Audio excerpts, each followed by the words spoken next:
Hello everyone. So in today's video we are going to discuss question number 23 of 2023 of set A.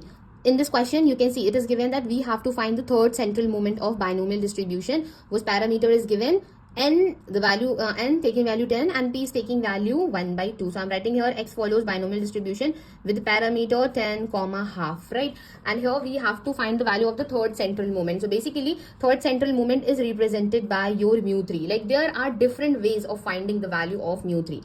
First way, you can directly use the formula of mu3. So what is the formula of mu3? It is your mu3 dash minus 3 times mu2 dash mu1 dash plus 2 times mu1 dash whole cube. But for this formula you also need the value of mu1 dash, you also need the value of mu2 dash, and you also need the value of mu3 dash.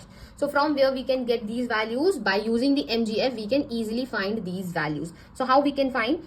MXT is equal to, what is the MXT for this for according to these parameter?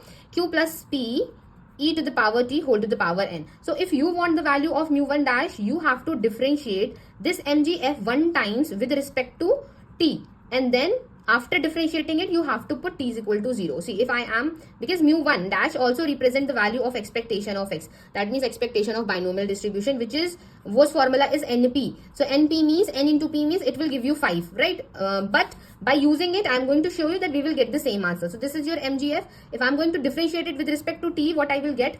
10 times 1 by 2 plus 1 by 2 e to the power t whole to the power 9, and again differentiating whatever is written here inside. So what I will get? I will get 1 by half e to the power t. So after differentiating it once with respect to t, we have to put t is equal to 0 inside everywhere. So we have 10 half plus half, and here we have e to the power 0, which will become 1, and we have power 9. Now here we have half, e to the power 0 means 1. Okay, now from here you can see we have 10, half plus half means 1 to the power 9 means 1, into we have half, and calculating it, what I am getting? 5. So from this formula I am getting 5. Also by this method I am also getting 5. So by using this way I am getting the value of mu1 dash. So to find the value of mu2 dash, what you have to do? You have to differentiate twice this MGF with respect to t, and after differentiating it twice you have to put t is equal to 0 at the end.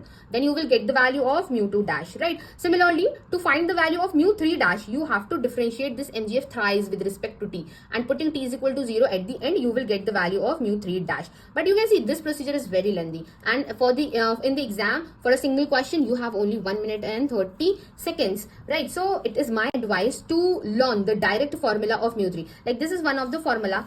There is another formula in terms of n, p and q. So this formula is very easy. If you are going to learn it, you can just solve this question in just few seconds. So mu3, the third central moment of a binomial distribution, is your npq 1 minus 2p, right? So n is given to us 10, p is given to us, we can find the value of q, which is half. We have 1 minus 2 times p is given to us. So from here we can cancel out this and this, and we have 1 minus 1 inside. So we are getting 0, and 0 into something is always 0. We are getting 0 as the final answer, and here you can see in the 4 options 0 is given in option number D. So that means option number D is the correct option. Okay, so this is the clear explanation of this question number 2. If you all are getting it, if you like it, just let me know in the comment box, share it with your friends, and if you want to join my paid classes, do let me know. So thank you everyone for watching it. Have a nice day.